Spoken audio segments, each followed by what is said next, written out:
Pasukan Hamas Brigade Al-Qassam mempublikasikan sebuah video saat sedang memasang jebakan di terowongan untuk pasukan Israel.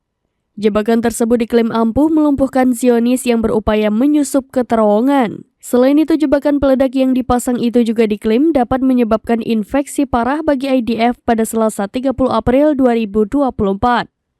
Hamas memasang alat peledak di bawah dan di langit-langit terowongan. Terlihat pula sejumlah pejuang Hamas tengah merakit alat peledak dan sejumlah kabel. Dilansir dari Tribunnews.com, Hamas mengaku harus mempersiapkan setidaknya 3 hal sebelum menyergap tentara Israel. Di antaranya memikat musuh, kamuflase dan menyembunyikan jebakan untuk menghindari deteksi, serta persembunyian pasukannya untuk mengaktifkan jebakan.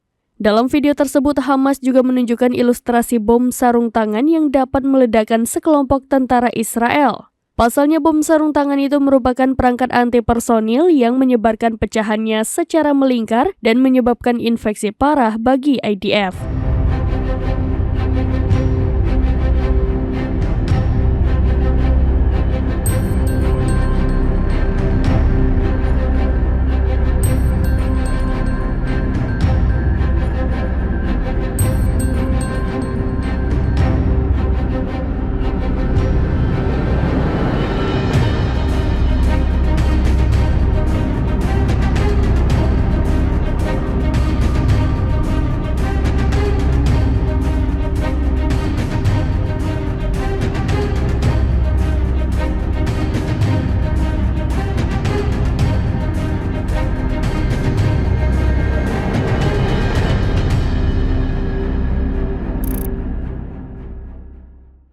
Download Tribun X sekarang, menghadirkan lokal menjadi Indonesia.